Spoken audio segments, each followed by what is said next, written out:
The monsterverse is filled with all sorts of terrifying creatures. The Skullcrawlers, the MUTO, the Hellhawks, Doug.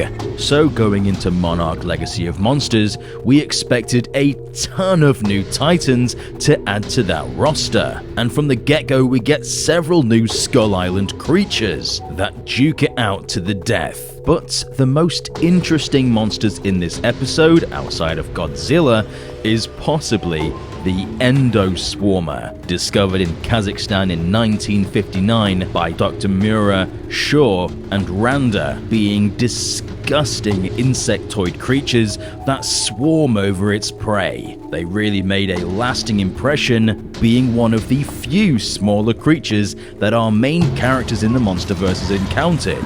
But who are the Endos Swarm? Well, today we're going to break down the scene that explains what we know about them and also what's yet to be discovered. Let's take a look at the Endos Swarmer. The scene opens in Kazakhstan in 1959, where Dr. Mura, Shaw, and Bill Randa are aiming to discover more about the network, or in other words, subterranean tunnels hidden deep within our planet, which, if you've watched the MonsterVerse will know, is just a fancy way of saying the Hollow Earth. The home of the Titans, hidden deep within our surface. Back in 1959, Monarch didn't really know about it and only had theories about its existence.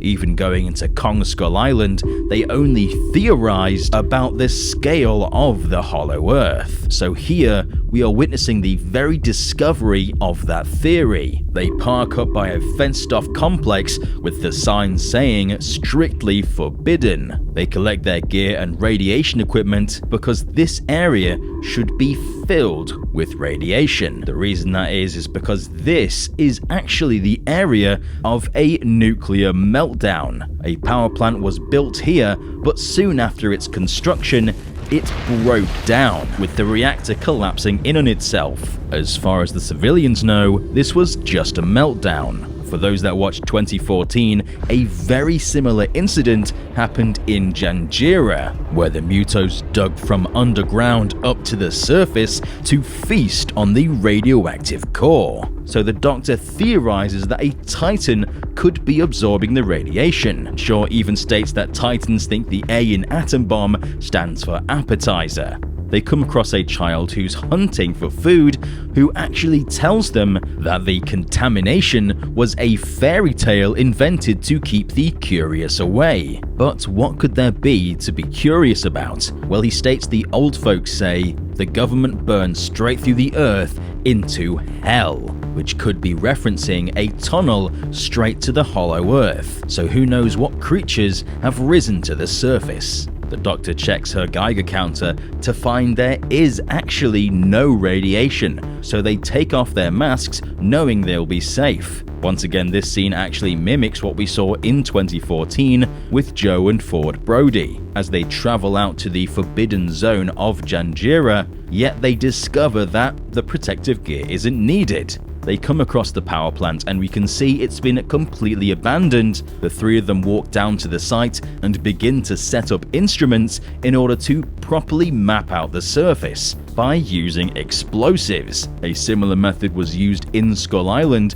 to test out whether the bedrock was hollow, but obviously that pissed off Kong. So what monster will this be pissing off?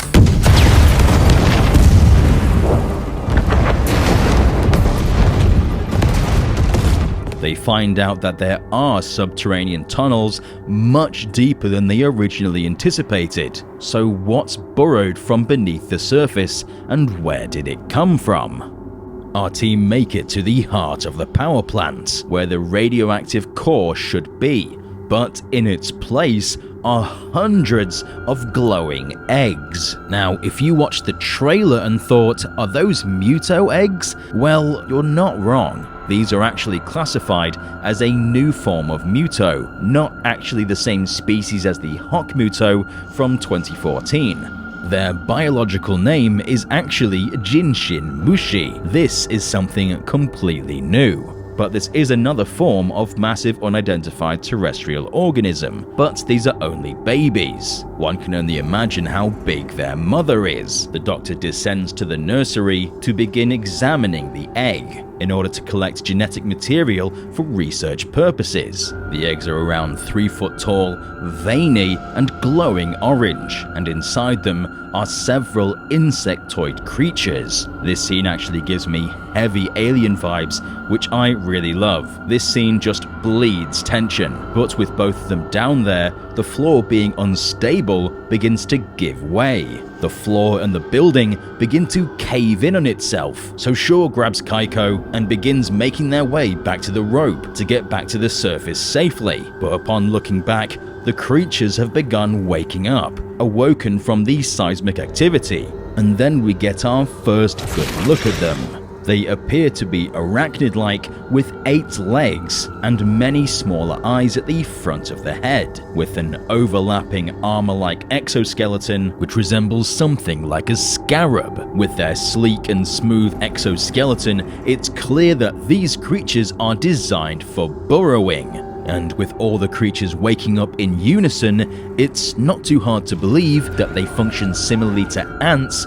which are surprisingly intelligent, having allocated roles like warrior, queen, and worker, and are great team workers. Though because they're fresh out of their egg sac, they're likely still fairly soft, which leaves them vulnerable to Shaw's bullets. They aren't nearly as tough as what their mother likely is. We don't actually get a glimpse of the mother in this episode, but I feel like they've actually revealed it in one of the promotional materials, because in this image, it seems like there's a new bug-like titan which could very well be an adult version of one of these Endos Swarmer. So I think this is from one of the future episodes where we get a glimpse at the mother. Shaw and Kaiko attempt to run to the exit and climb up the rope, but since the doctor isn't specialized in upper body strength, she has trouble climbing up the rope. Shaw attempts to shoot off the swarm, but they begin to climb up on her, crawling up her legs. Building up one by one,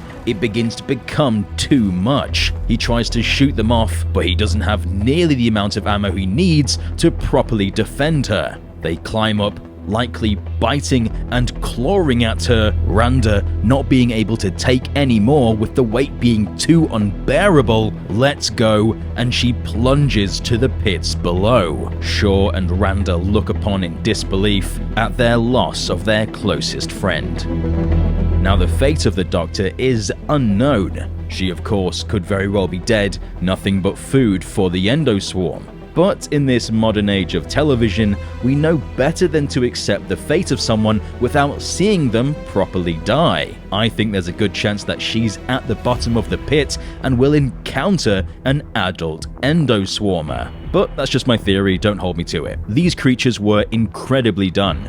We know very little about them, but I want to know so much more. They made a really terrifying impression, being something we never really get in the Monsterverse, and that's smaller monsters that come in larger numbers. We're always used to kaiju being taller and taller, but we haven't really focused on them being smaller but more frequent, and this has really shown the strength in that idea, because seeing them crawl all over Kaiko was just, it was creepy. I really hope we get to see more of them, because they're really cool.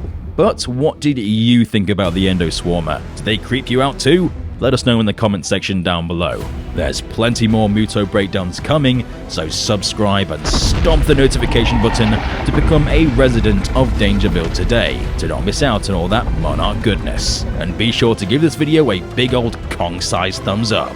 I've been Alistair, and we'll see you residents in the next one.